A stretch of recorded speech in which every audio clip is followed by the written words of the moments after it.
Oh, early birds. Anybody's got any questions? Feel Chat them up, free.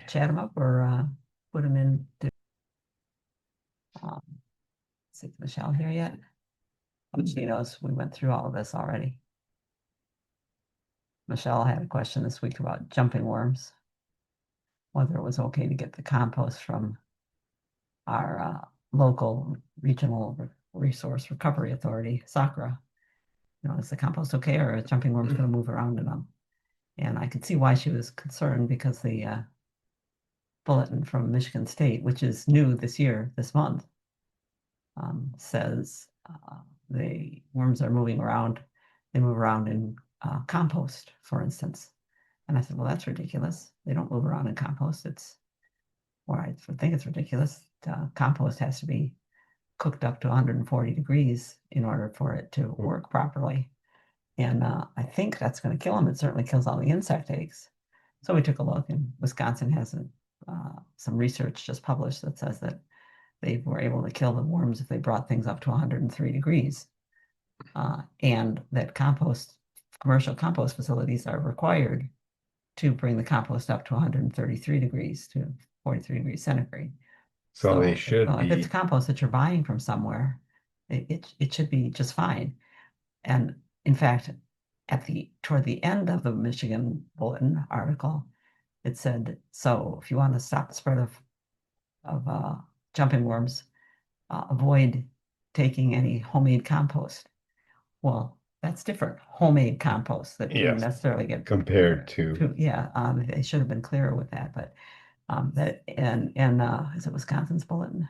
Can't remember which bulletin I read it in, but it is possible you might be able to take care of jumping worms in the summertime by solarizing the soil, if it's a bare enough area that you can work in to cover it with clear plastic and bake them for a couple of days. It should help. Each at the punch. Says, I have jumping words in my compost pile. Should I move the location of my pile?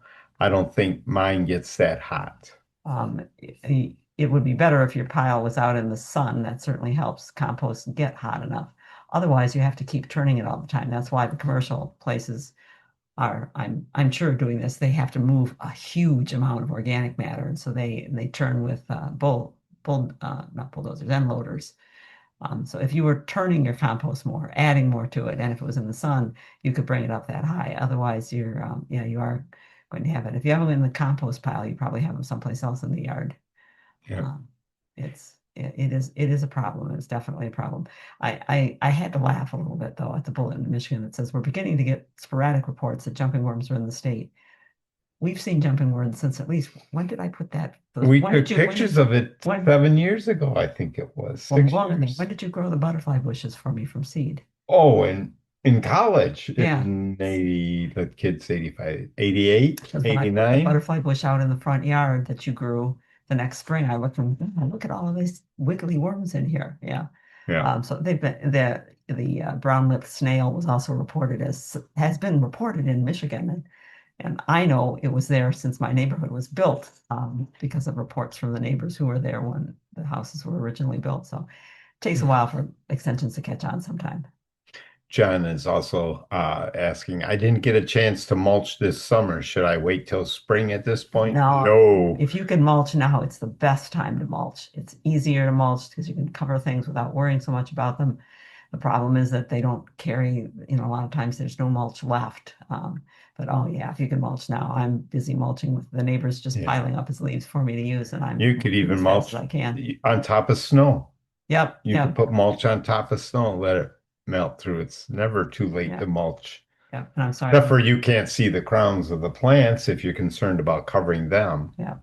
So Margie, we can get back to you. I'm sorry for. No, she was just, I think her hand went up just to tell us that she could see us. Oh, well, thank you, Margie. Yeah. And let's see who asked about the ITEA. Oh, that might have been Michelle also. And I didn't talk to Michelle about ITEA. So Michelle, I don't know if you're here. Let's see if this is good. No, not here yet. Well, you didn't go far enough to see Michelle. Oh, no, Nope, not not here here. yet. She did ask about leaf spot on ITEA, and that one was fairly easy. The extension service has I think it's the north central region, which would be like the Dakotas and Minnesota, that they have a joint question answering site. And on their site, they say, yeah, that happens, and showed a picture of the kind of spots you get on ITEA.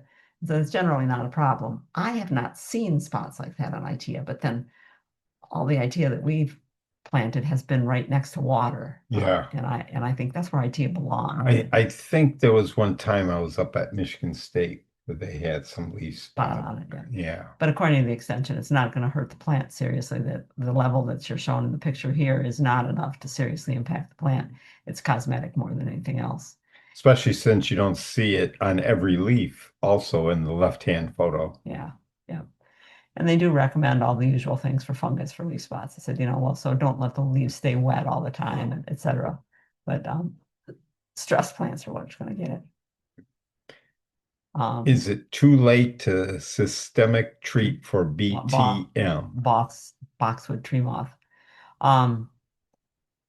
Yes, there may be some still on the plant, but for the most part, the temperatures now that we've gotten down into the 30s, the temperatures are such that they're going to stop eating for the winter, so your systemic's not going to do any good. Plant may not even be taking it up too much now, so no. Yeah, I would Wait and use BT. No waste. We've been told that BT works very well if you do it early in the spring, when you first see that they're there, and that the larger places that have been being treated have been able to handle it with just one treatment. So, ITEA leaf spot. Oops, sorry. That's okay. You want to go ahead and find out what you're doing? Yeah. Okay. Also, Pierre Benarov, most of you know Pierre from the webinars he's done for us.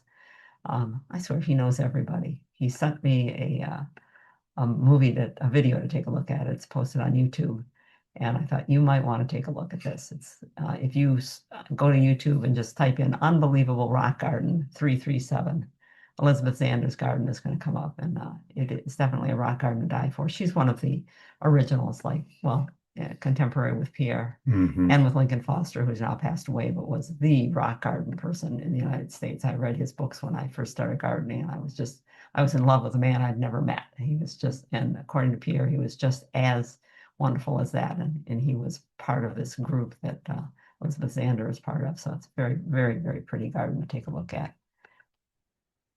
And let's see, Carol we've been talking back and forth about materials and process of building these arbors like we made here at the Waterford Library.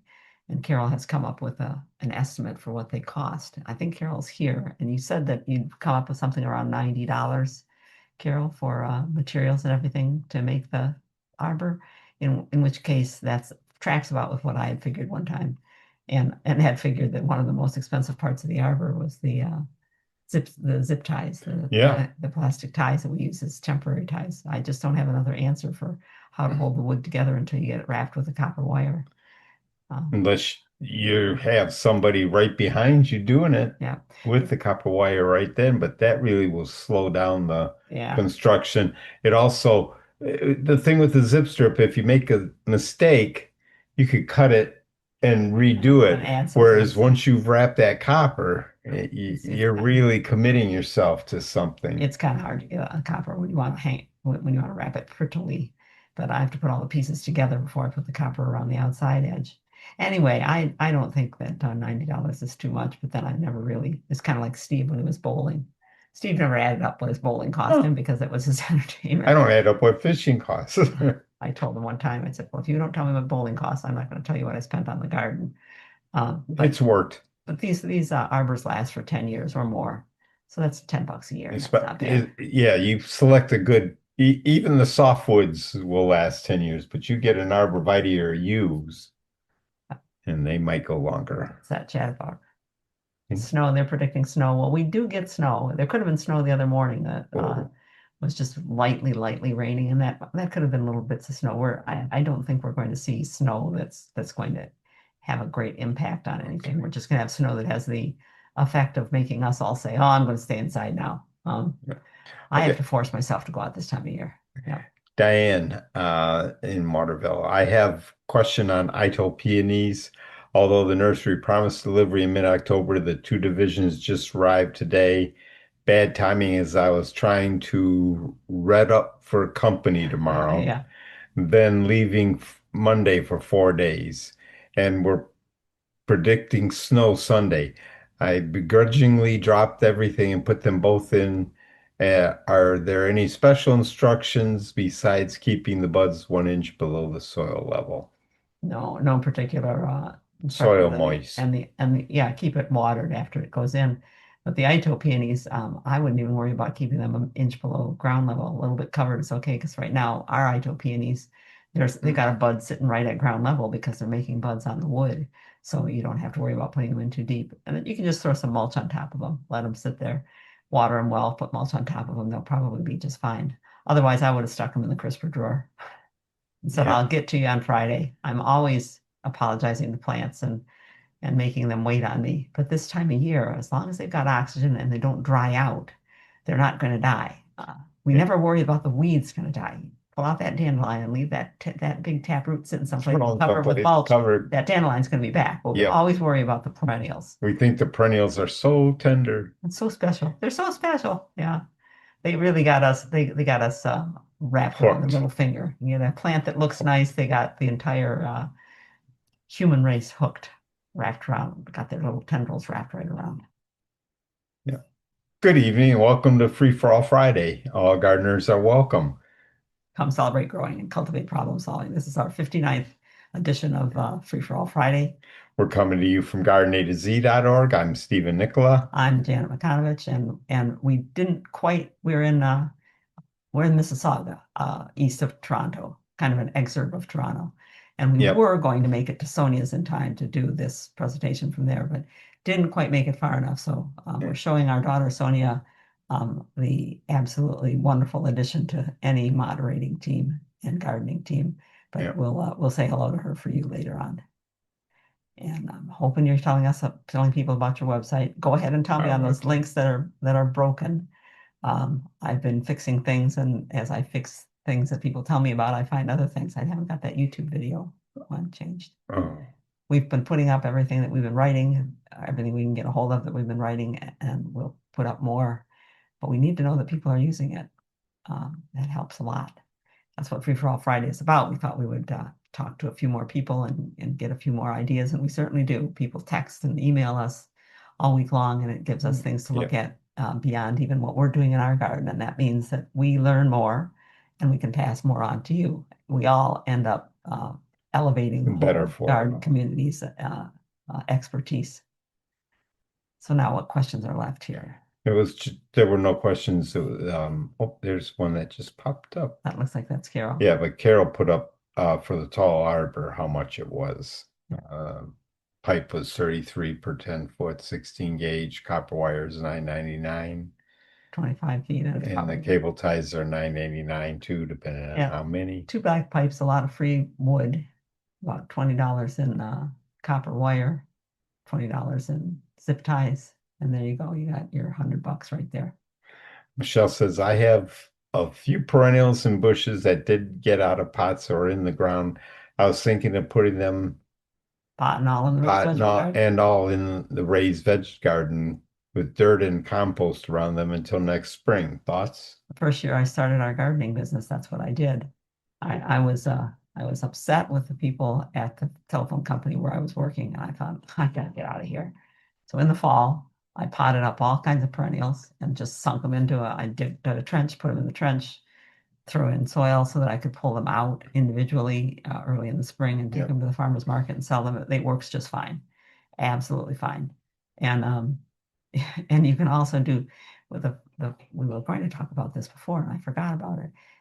Used to be on a farm, if you wanted to keep your apples or potatoes or whatever, and you didn't have enough room in the root cellar, you dug a hole and buried a basket.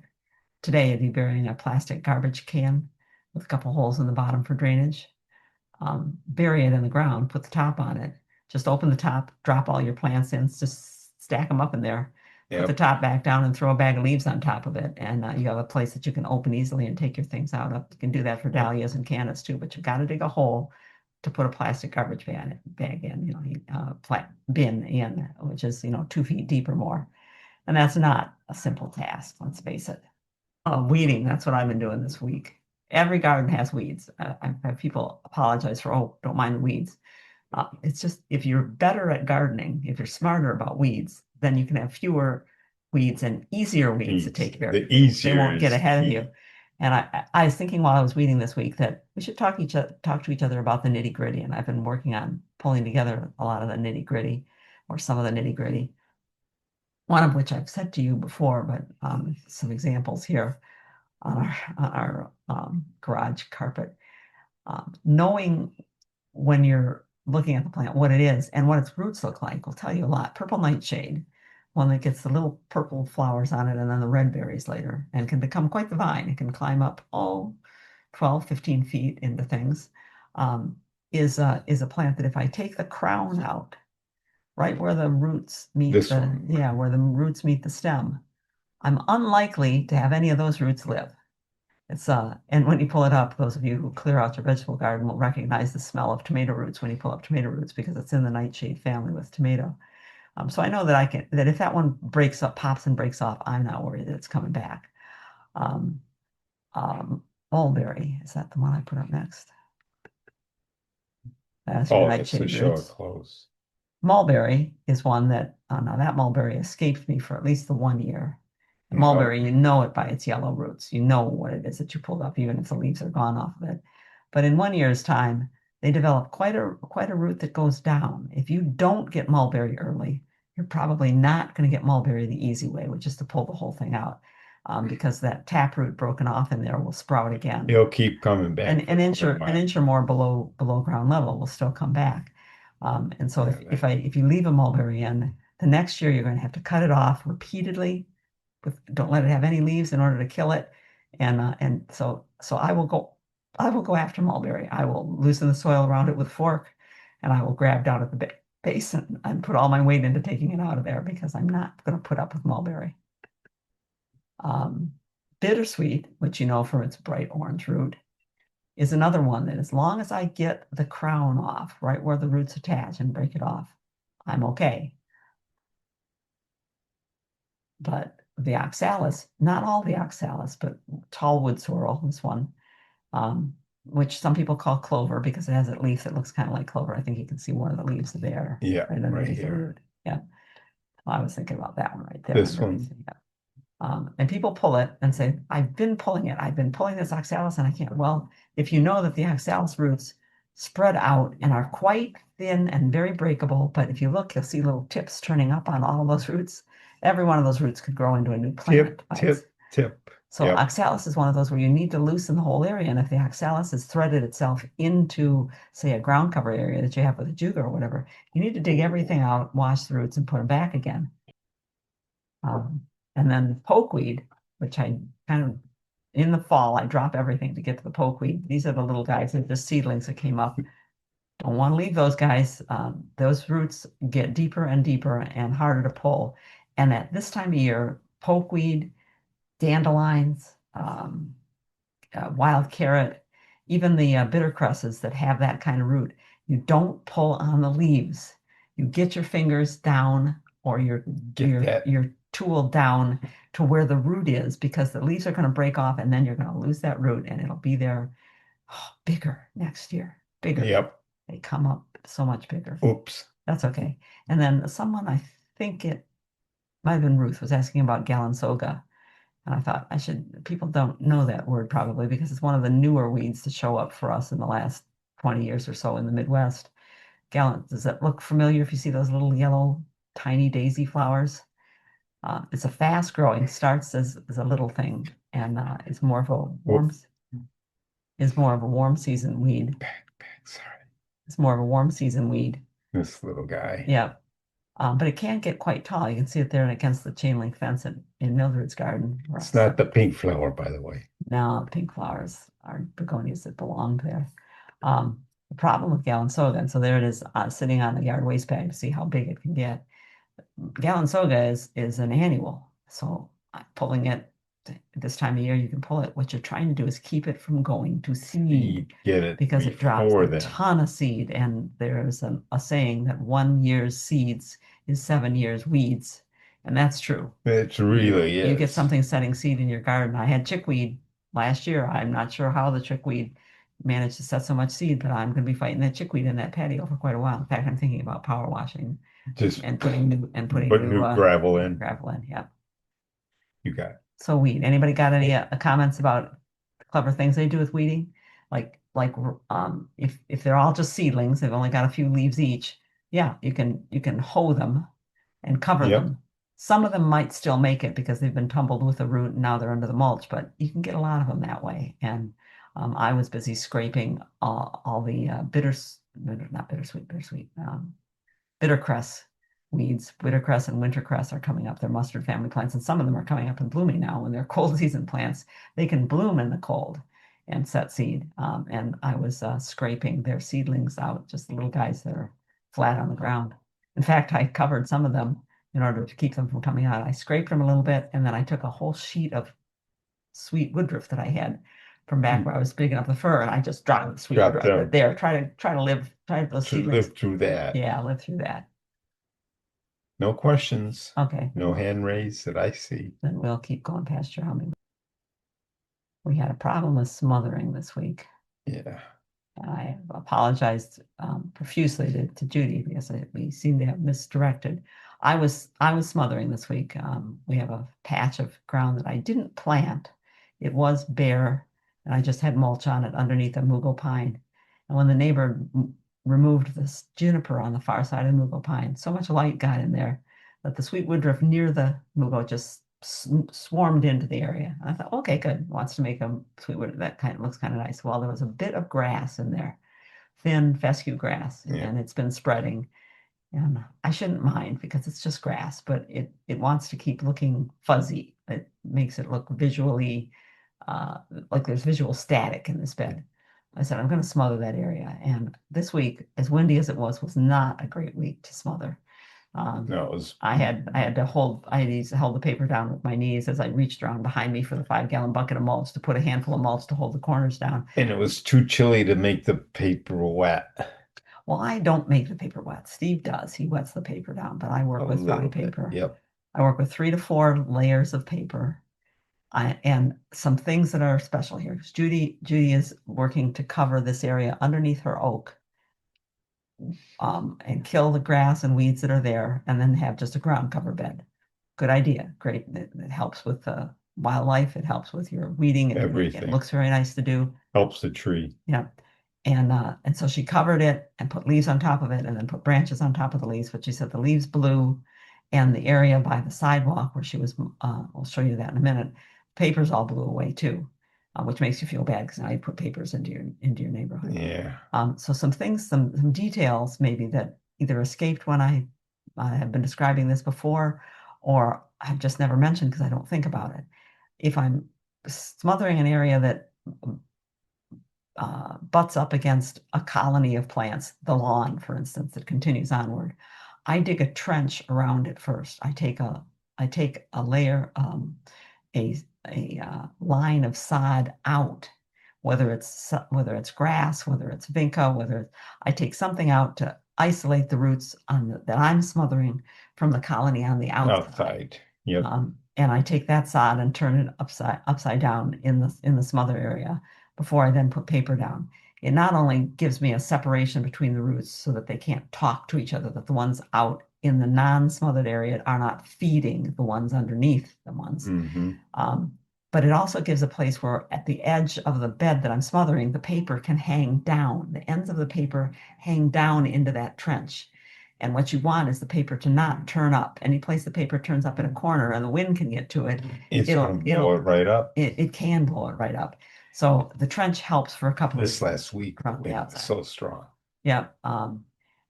We also don't mulch when we're smothering. I can't remember that smothering with just leaves. I've almost always smothered with wood chips or with leaves and then wood chips on top of them. Or compost. And I'm looking for 3 to 4 inches on top because I need the mulch to still be there and still be deep enough to smother things even as the newspaper breaks down. So leaves and branches on top of them are great on top of a bed. I mean, that could be a whole bed. You could cover the plants right now. It wouldn't hurt them that they're covered with leaves. And in the areas like this one here next to the sidewalk, I don't well, I take that back. We have smothered some areas like that. For the most part, I cut that area. So I'll take one of my good warrior knives and slice down through the sod and peel it away. It generally comes away pretty easily because it's growing up against the trunk and the wood. But you can't really smother that because you're trying to cover onto pavement. In the times when we have done it, we had one at the Detroit Zoo. We were smothering a bunch of weedy areas that were right next to a pond. And so we had vegetation that we didn't want going at a very steep angle down into the pond. We couldn't really take it out. It destabilized the edge. What we did is we hung a tarp, an opaque tarp. We anchored it on the top of the bank, and we hung it down, and we pushed some mulch around it and some branches to hang down to kind of hide it a little bit. But that killed what was underneath it, and then we took the tarp away. So you might be creative in your approach here. So there's some things to do, but smothering it does work. And on a slope can be very difficult without some extra weight. A leaf is not enough weight. Yeah, the steeper the bank, the more everything's going to move. Yeah, and next to a sidewalk too. You don't want it. Questions about that? No questions. Just Nancy mentioned she likes to wet the paper too. Ever since Janine came back when we had cruise, Janine came back and said, I am not working with him anymore. He kept spraying me with the water. And he gave that kind of grin and said, I didn't mean to. And I thought, yeah, I bet you didn't mean to. Yeah. No, questions. Plan of the week is a short story this week. I can't believe the ginkgos. Some of them haven't done anything yet. Ginkgos normally drop their leaves before this. Calorie pears are turning color early. The oaks are spectacular in some places and completely done in other places. But ginkgos drop their leaves. Those leaves will all drop in a day. One of our friends watched them drop in 15 minutes one year because it got so cold in the morning when they were like this that that there was some ice on the plant, and it started at the top, and the top leaves fell and just cascaded all the way down and took everyone off. Like that in Flying Tiger, Crouching Jay, all the leaves falling or something, or like a domino effect when you build a domino.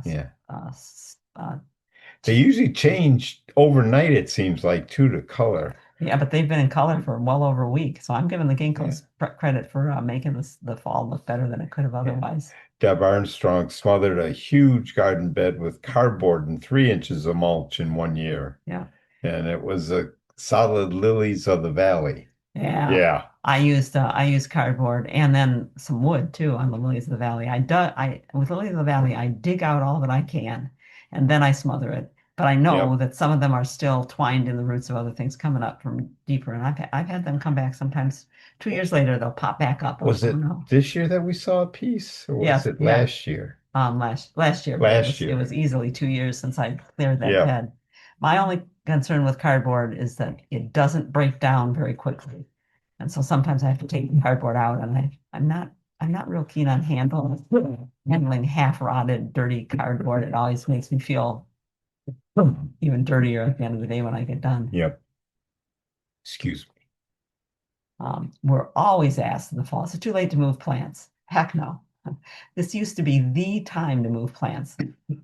On a lot of farms where you were not only in charge of growing your crops, but you were in charge of a wood lot where you got your firewood, where you got your wood for the new barn, where you had to manage the wood lot. And they would wait to move things around until the ground got frozen well enough that they could take the horse and the skids back there and not ruin the soil.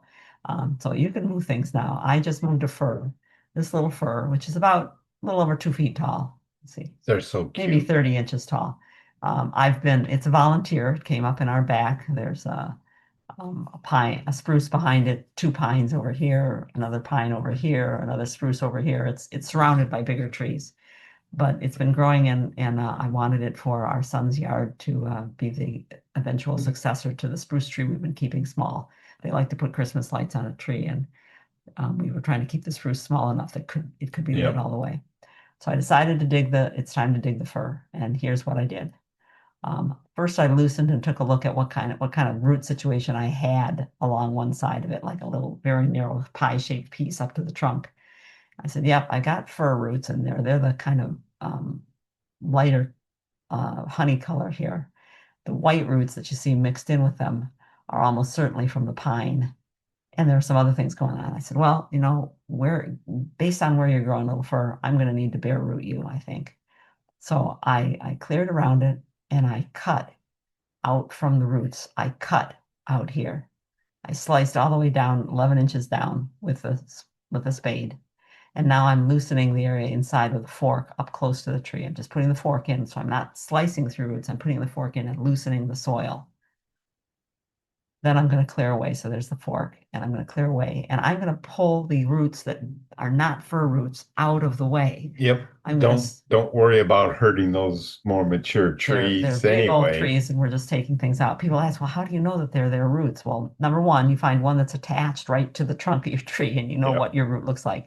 Number two, roots grow forward. So these branches that come and go this way are not coming from your fir up here. They're coming from a tree back over here someplace. So you can go by how they look. And when I got done and got that tree out, I had trees have 4 to 11 flare roots. This one I counted 9 that were thicker. See how thick that root is right there? And there's 2 back that side there. I counted 9. This is going to have 9 flare roots when it gets growing. And some of them, because I cut way out, I took that root all the way out to almost 3 feet away from the trunk.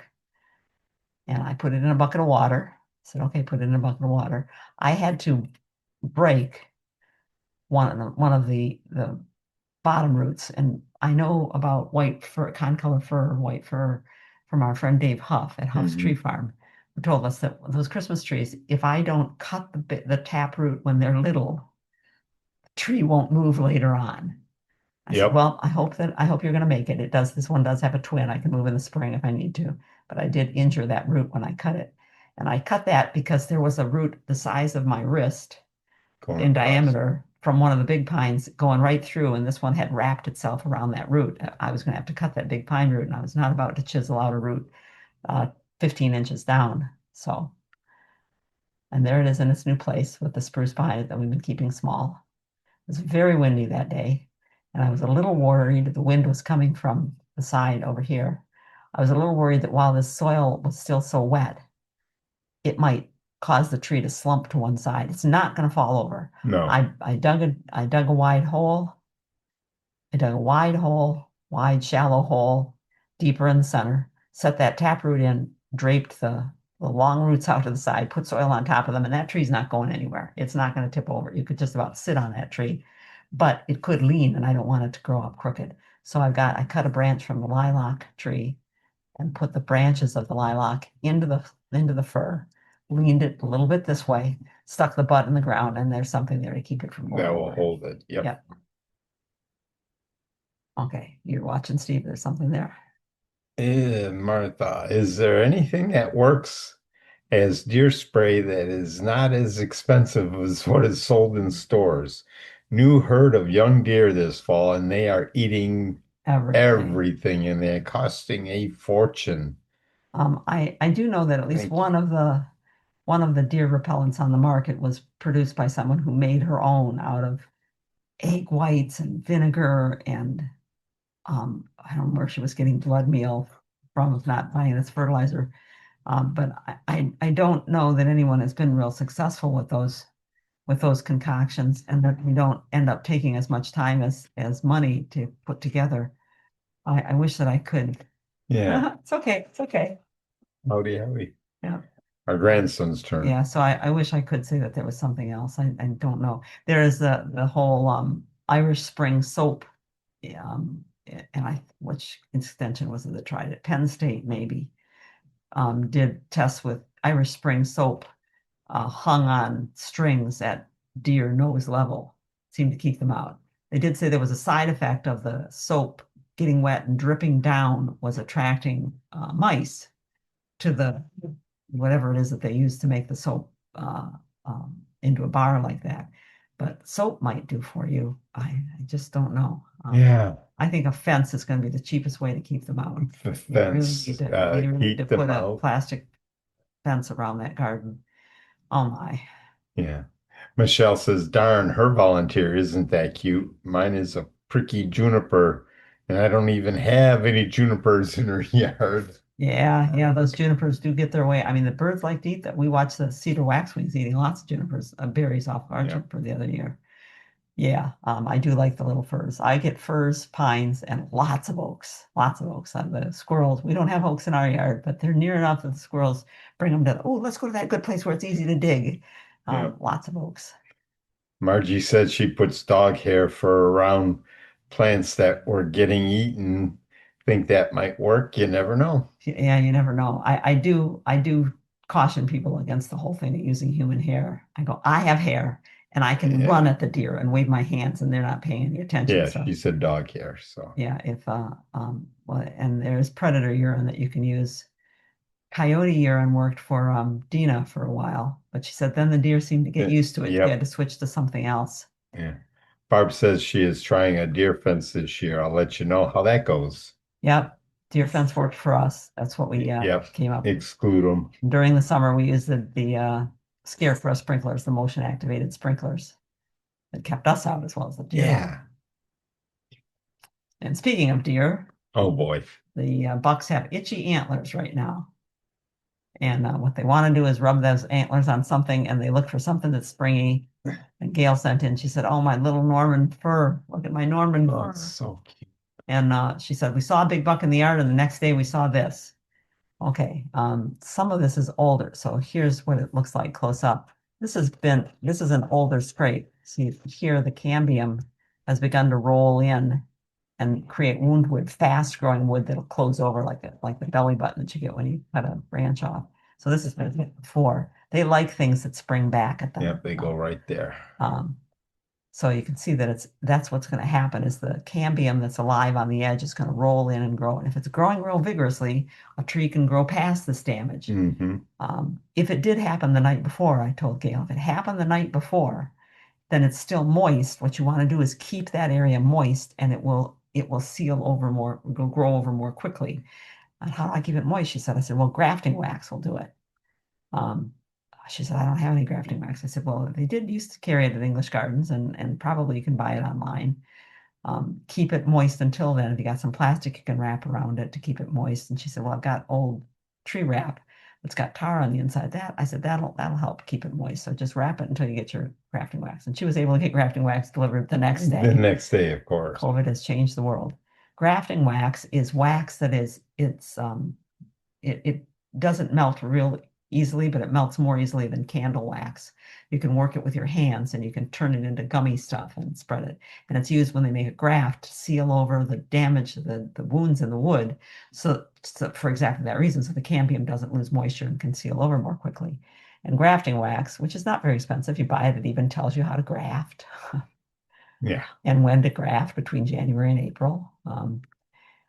And I did that. I told Gail to do that on her fir because I tried it once on this crabapple. It's a prairie fire crabapple. It took us a while to find a nice one for a client. We put it in and then she moved. So we dug it at one house and moved it to another house. It took me most of the day to dig it out of one house, bring it to the other house. I put it in and I said, I'll put your deer fence up tomorrow. I'll be here tomorrow. Tomorrow, the plant had been knocked on its side. I walked in and went, why are you crooked? The plant had been knocked on its side and was totally messed up. The deer heard that. Here's my grafting wax. Easily half and more than half the cambium had been scraped right off of that tree. But I was there the next day. I went and got my grafting wax right then. I put that grafting wax on, and then I wrapped an ace bandage around the whole thing to keep it from flaking off and drying out any sooner than it had to. Didn't have to be an ace bandage, but that's what I had. Yep. And it was easy to work. When I uncovered it the next year, I took the wrap off. The only the tree is growing well. Its top is filled in quite a bit, so I can see through it here to the spruce behind it, and it's getting quite dense now. But suckers had started up partially because this tree's roots had a lot of stored energy and not enough cambium to transfer it through. So my challenge was for a few years was to keep the deer away from the trunk, keep the suckers taken off, and let this tree grow back. And is this the one that shows the comparison of the trunk size? I think so. Yeah, so Yes. there's the trunk size when I wrapped it versus the trunk size about a year later. So the tree is growing fine now. And this is now, let's see, that was 2018. So this is 6 years, almost 6 years later. The tree is doing great. And we haven't had an issue with it so far. Yeah, I need to click on the screen so I can go ahead. There we go. And while I'm at it and talking about the suckers, when you're taking suckers off a crabapple, Martha, you remember this, we did this at your yard and had to do a lot of digging. Keep taking my, there's a sucker. You need to realize that the suckers they grow from from the trunk, in this case from below the damage, because there's a lot of buildup of starches trying to go up into the plant through the xylem, the wood, the dissolved starches, and then the leaves are trying to feed the roots through the top. And there's been a concentration of starches there, so they sprout there. And once they sprout there, they grow their own roots. You need to not clip them off up here. That's like clipping off that mulberry. Yep. They're just going to come back at you with 2 or 3 shoots. You need to go down to where they came from and tear them off the root or cut them off of the root where they came from. So these all came off. You can see the cut that I made to get them off of there. Oh, I thought I had a picture of the roots where you could see the cuts. So anyway, grafting wax is a nice thing to have. And my grafting wax, I offered it to Gail because I said, I haven't used the rest of this block, but I guess 6 years is too long. It was dry. It was too dry. Too dry now. Okay. I can't see who asked that. Carol asked, did you prune that concolor fir while it was small and before you moved it? The ones she's seen have had really sparse branches. I did not prune it. Nope. I just avoided killing it along the way. I thought about root pruning it and realized that I wasn't going to do any good to root prune it. Not with all those roots in there. I was going to end up with not a solid root ball when I took it out of there anyway. Yeah. But no, it was a cutie. There are a couple of volunteers I've got in the yard. Most of them are only like a foot tall. There's only a couple of them that are that big now. And if they look too awkward, if they got too bent coming up, I do pull them. I keep the ones with the straight trunks. Michelle says her buck attacked the dappled willow bush, but that has so many suckers. No big deal on that. That's right. Go ahead, cut down my willow bush. It'll just grow back. Margie, it seems like urine would kill the plant. My neighbor's dog killed some plants where he went all the time. Yeah, but you don't apply your urine all the time in the same spot. You walk around with the urine. I've done this. I walk around and I go, okay, if I was a fox, where would I mark? You don't spray everything, you mark some places. It isn't like concentrated urine day after day hitting the same soil and burning the roots by pulling water out of the roots. Yeah, it is funny. How do you keep the ace wrapped on? Does the grafting wax stay on? The grafting wax stays on unless it gets too dried out, and then it might peel away from the plant, which I didn't want to have happen. And I kept the ace bandage on the same way that you keep it on your leg. I had the little metal clips. I just clipped the top of it and it stayed on fine. I took it all off the year after. I just thought it's a good color. It matched the trunk better. It was flexible and it worked. Is the product Sucker Punch okay for a tree? I haven't heard of it, so I can't. There's a couple of products, and Sucker Punch, I think, is one of them. There's another one called Sucker Stop, and it is a manufactured copy of a plant hormone that makes growth more compact. It's not going to stop it from suckering. It'll stop the suckers from elongating, as long as you hit them at the right time. Growth hormones on plants can do funny things. You hit them at the wrong time, they can actually make a plant grow more. But it can work. Dan, our good friend Dan Kurkowski, who was the city forester for Detroit for years and was just a wonderful, wonderful. What's the name of the Dr. Seuss character? The Lorax. The Lorax. He was the Lorax. I mean, he spoke for the trees. And he used it, so it didn't hurt the trees, but it's not going to make the suckers completely go away. To show how this group has this experience, Diane says several years ago, my cardboard smothering denied rain from a nearby viburnum's roots. The viburnum became sickly in a year or two. Lesson learned, cardboard is great, and I still use it, but only if I don't have a nearby plant relying on that real estate for rain. Great point. And yes, see, this is how Yes. we learn from each other, the things Yeah. that you don't think to tell people. Yeah, it works great, but Yeah. And you do need to make sure that you water things well, that are any place near. And those roots go a lot further. Look at that little fir. I cut the roots at 3 feet from the trunk and they were yep. still going. Um, I've seen where people use paper in a woods with trees real close together. And it was 2 years later, and you could still turn the individual pages of the paper because it was dry as It was dust back dry there and and nothing was breaking it it's up. not gonna break down. Yeah. That's all for questions so far. Okay. Oops, lost it again. Yeah. Aren't they beautiful coming out? Yeah. Okay, so what you want to do is prevent them in the first place. You don't want to have grafting wax and be doing that kind of thing. So I would, yeah, if I had put protection around it when I planted it right away, It wouldn't have it happened. wouldn't have happened. So it was right about then when I started saying, I need better protection for these trees from bucks. We're planting things that, for the most part, in deer country, when we're planting things that deer don't like to eat. Doesn't mean they won't eat them or taste them, but they don't prefer to eat them. They won't take them to the ground. Yeah, so I'm not worried so much about keeping them from browsing on them. I'm trying to keep the woody plants from getting beaten up. So we came up with this thing, which is Carol asked about this through the arbor. She said, "What is that you got?" I said, "It's just our protection for the tree." I'm looking for older ones. I showed you these back in September. I started out doing this with stakes and using wattle, weaving flexible twigs around through there. I wanted something that looked nicer. Yeah. And what I've settled on is using wood and rope. These are 1 by 2s. By twos. They're Yeah. 2 inches wide. They're not quite 2 inches. They don't measure wood that way. Not quite 2 inches wide and not quite an inch thick. And they're are they 10 feet? I know I use them at 8 foot. So I think I have to buy them at 10 feet. And I end up with a bunch of 2 foot stakes because I take the tops off. And I do that because 8 feet is about as much as I can handle putting into the ground and getting a hammer up to the top to pound it in so that I get 2 feet into the ground. I lay them out clockwork from the trunk of the tree so that I know where to place them outside this. There's my watering ring around this new tricolor beech. I'm going to place them just inside the watering ring, usually. And I need to get them in the right place. So when I put this one on the ground, I'm going to pull it back away from the trunk to here and put it in here. Now I've got the stakes up. Now they're 6 feet tall. And at what I consider to be buck head height, I tie off a rope, and I use sisal rope. I use hemp rope that's going to break down. I don't want to add any more plastic or any more contrived metal to the landscape if I can help it. I don't want any nylon cord. So all of this is going to break down. Someplace I'll find one of the ones as they get older. The wood turns gray. The rope weathers. Also turns gray. Yeah, it looks cool. Eventually the rope wears out.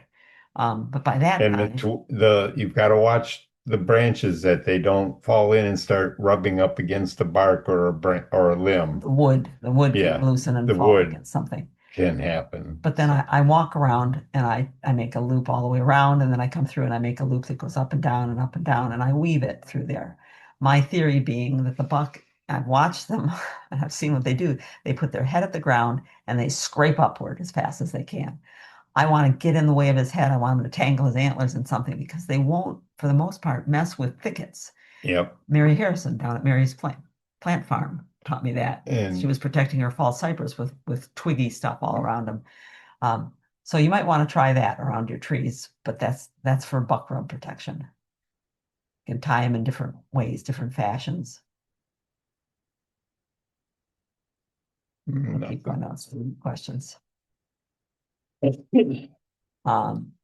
Also heard this week about a Japanese maple.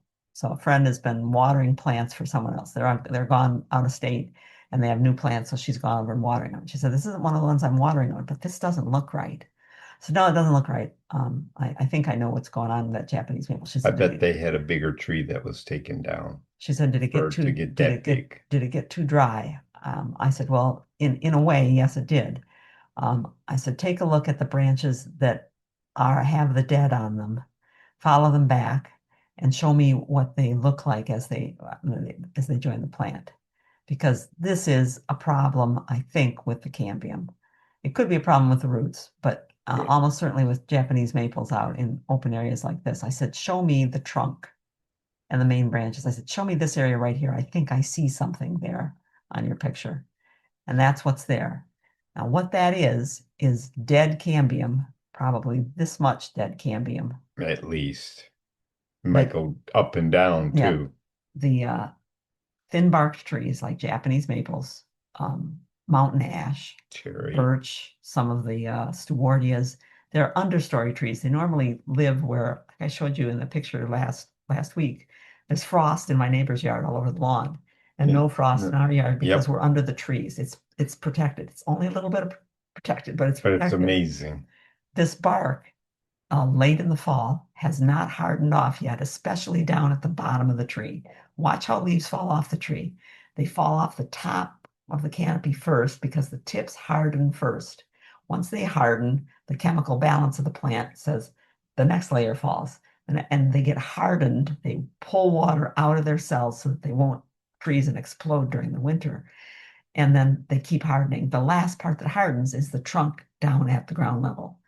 And with the thin bark trees, there's actually green photosynthesizing material under the bark and through the cracks. So on a warm afternoon in late fall, early winter, these cells here reabsorb water, stop hardening, start photosynthesizing. And when the sun goes down and it gets 30 degrees colder in an hour's time, they freeze and crack. The first year that happens, you don't see anything. The bark's still there. But underneath is cambium that's no longer making new wood on the inside and new bark on the outside. By the third or fourth or fifth year, the bark on the outside has become so dried out and not been replaced that it begins to crack and lift.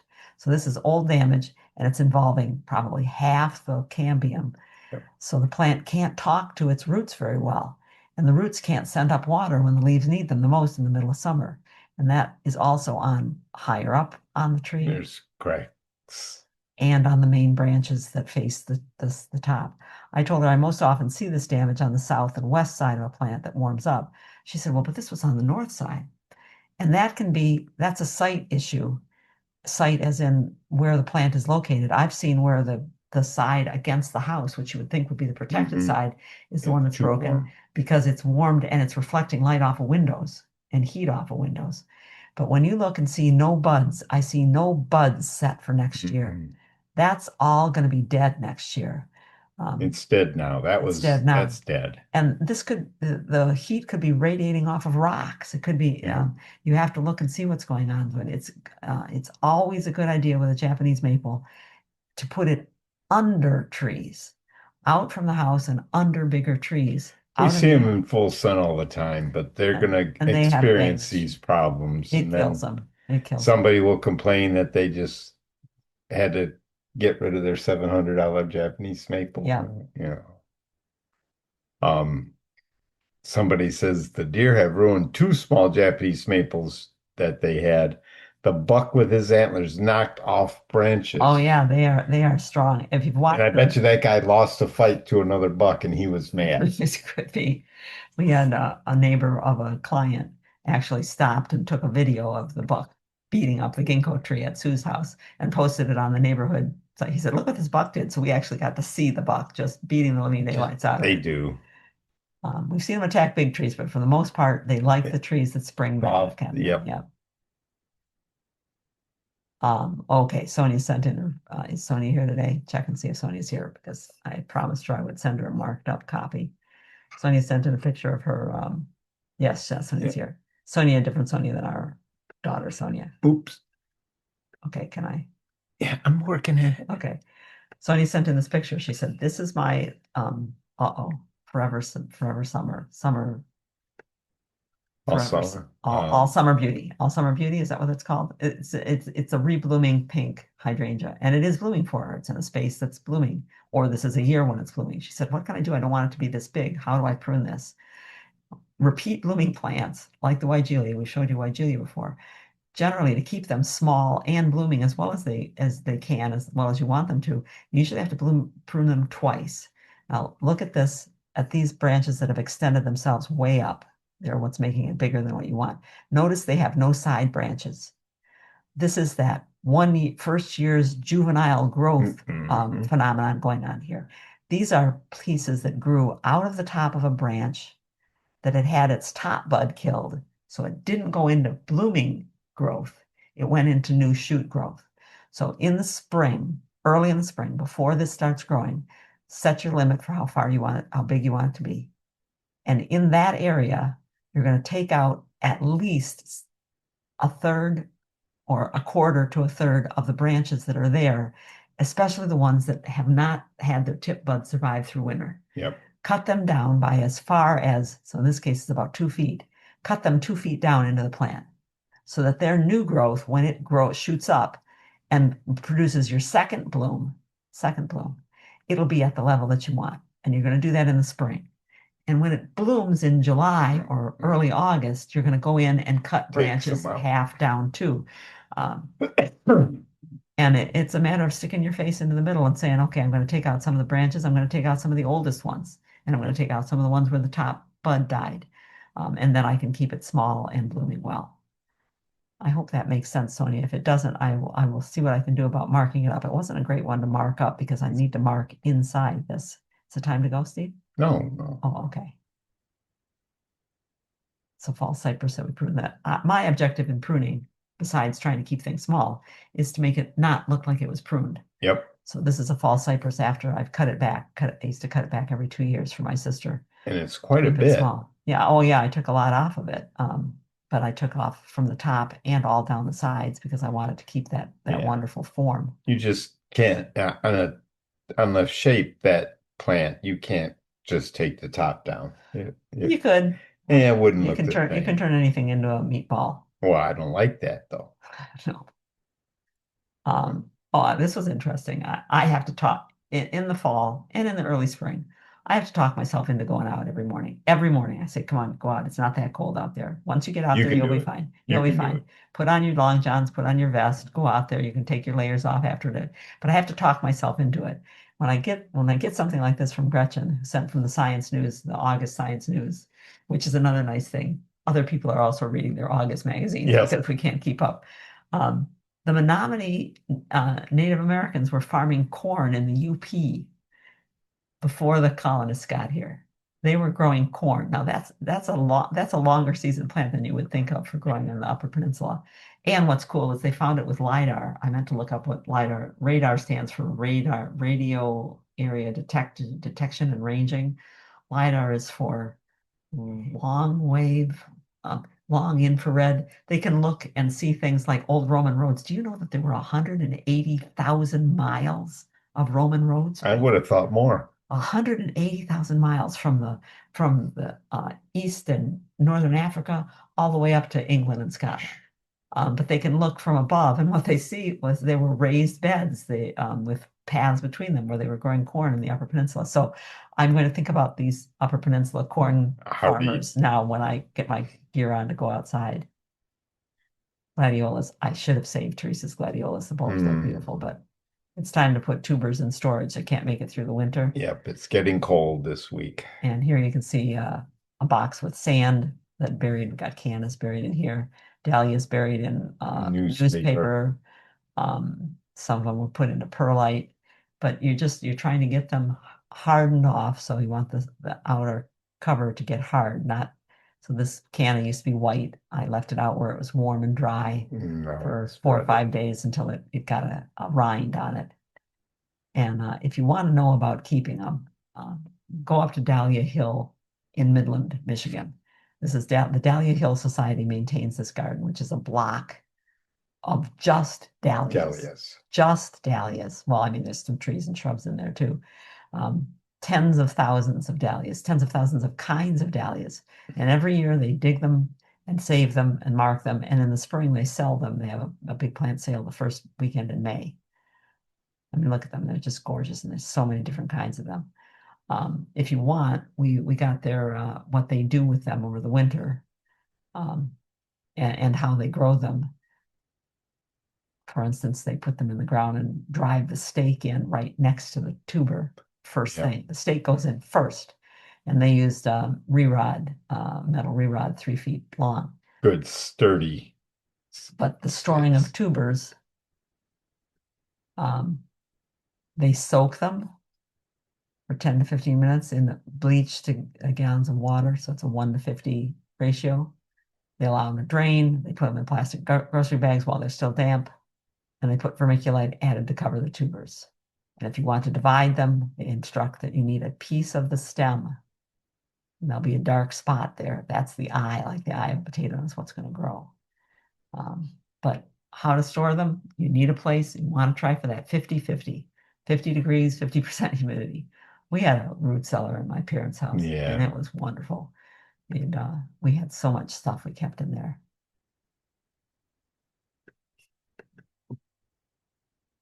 All right, Diane's Japanese maples sealed over after using the remedy protecting the base of the trunk.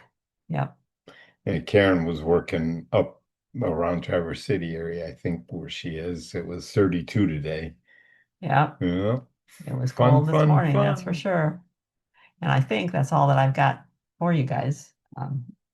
Doing a lot of the same stuff over and over again. Oh my gosh, more people coming in. What's that? Michelle's sending pictures. I'll have to bring those into you a little bit later. It's so good to talk to gardeners. And this time of year, I have to talk to the neighbors about what I'm doing with the garden that we made for them on their side, and I keep wanting to go over there, but then I get I just 15 more minutes and I can get the rest of these things done. I have to get the pond. Get ours done. I have to get the pond pump pulled out and the heated bird bath put out for the birds, and that's my job, and it's got to get done. Yeah, Jocelyn's wondering, can I store gladiola bulbs in just a paper bag, or should they be buried in something? You could put them in just a paper bag if you had that root cellar situation, but if you don't have a root cellar situation, you're going to need to do something to keep them from drying out, and that means to bury them in something. Bury them in the ground outside deep. Put a bale of straw on top of them to artificially make the soil level higher. I've had people store them in the crawl space under their house. Yep. One guy used this dog house. He noticed that it never froze, the ground didn't freeze in the dog house, so it must have been keeping enough warmth in there.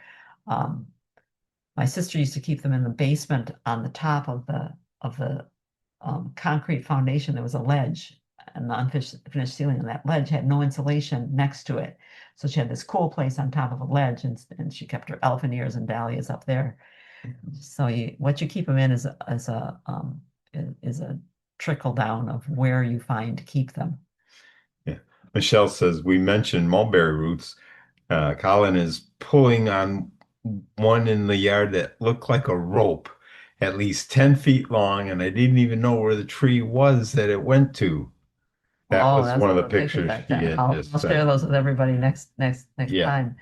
I probably could get them to come up now, but I'm not going to do that because it's almost silly to do it. I took out, what was it that I was chasing? Oh, a blackberry, a rubus, a cane fruit. I think it was black raspberries. And a sucker had come up in my yard. I said, "Wow, where did you come from? Birds must have brought you." So I dug it up. I chased that root 27 feet and gave up where it went to the street. I said, it came under the road someplace. I mean, they are amazing roots. They used birch, the seagoing Nordic peoples used birch roots as rope. And it was good rope. Wind it together. Yeah. Okay. So if no one has any questions, we're probably going to go and see what people are doing for dinner here and get over to Sonia's house, where I hope to help her in the garden tomorrow, and where Steve hopes to see the grandson's hockey team win a few games in the tournament over the weekend. We will see what happens. They're playing the teams from other states, people they haven't played before. Yep. And they're playing on big ice. Much wider ice, Olympic ice. Yeah. Diane says your information on how to handle which weeds, which way is priceless. I'm all ears and eyes. If you want to cover a few more soon, thank you. Thank you for the feedback, Diane. I'm definitely going to do that. I think people can use those or not use them. They can say, Yep. fine, sounds good, but I don't need to hear about that. It's nice to talk details with people. What do you think? What do I think? I think I'm going to look at this picture from Michelle. Good idea, Michelle says. Wait, there was another one before that.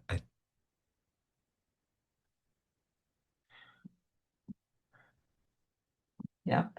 I took it upon myself to dig out a mulberry random tree. Didn't ask. I dug out a tree at our old house. I sat down. This is a mistake. Gardeners should not sit on their benches. But I sat down at a bench in my garden one day. It was a Saturday, and I was looking through the yard, and I realized that there was a 20-foot Siberian elm. Those are the weed tree elms, coming up hanging over to my yard, but growing in the fence. In the fence. Between ours and Jean's yard. And I looked at it and went, oh, for crying out loud. When did that get there? They grow so fast. So, okay, I got to take that out. But that means I got to talk to Jean, and I'll have to talk to Anne because it's partly in her yard too. And nobody's going to care. It's growing in the fence, for crying out loud, and it's a Siberian elm. I'll just go out real early tomorrow morning and I'll cut that out of there. So I went out real early the next morning, and in order to cut it out, I had to jump the fence, and I'm on Jean's side of the yard.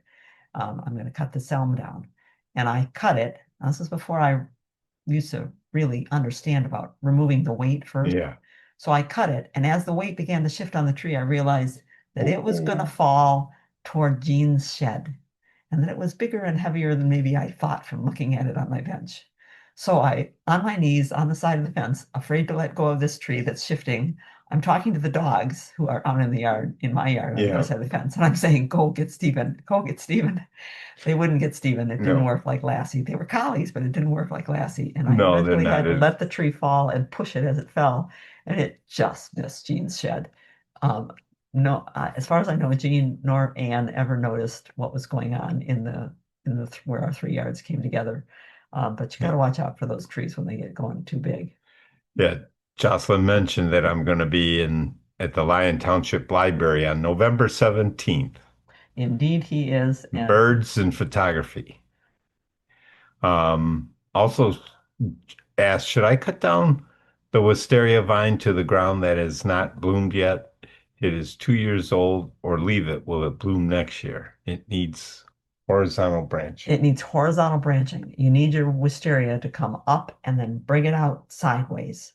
Take some of those branches that have grown in the 2 years that have been there and tie them down, peg them down, give them a trellis, something so that they grow horizontally. The growth that comes up from them next year, cut it back in July to where there's just a stub. That's where your flower buds will form. Yep. The wisteria blooms once it gets up and can't keep going further up. So you could cut it all back down, but if you did that, it was because you want to get a new shoot to come up and train it where you want it to go. If you already got shoots, train them sideways. Nada and I did this up at Michigan State on the big wisteria growing around the entrance to the Jalapa Perennial Gardens. Yeah. We did a lot of cutting to get that vine back, but it never bloomed better than when we did that. Yeah, of course, we got in 2 years. Of course, we got in trouble too because we found out we that weren't supposed to be climbing up on top of the arbor. I said, well, it's already done. It's the way it goes. Yeah, that's the way to do things in bureaucracies, maybe. Well, what's the saying?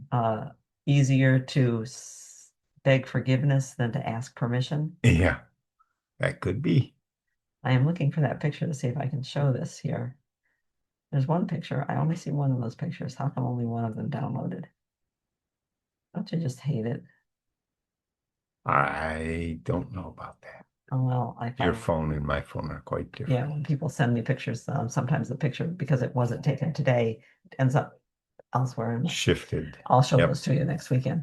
Thanks. Have a great weekend, everybody. Our next time we'll be a week from today. On the info for the bird photography talk is at the Lyon Township Library. Check there. Yeah, it's on that's on Milford Road. And Jocelyn put in a link. A link. Oh, thank you, Jocelyn. So go back up on your chat, Margie, and there's a link. She put it in again. Thank you. All right. So and you can always send us an email and I'll yeah, send you we could something do for it the again. Steve's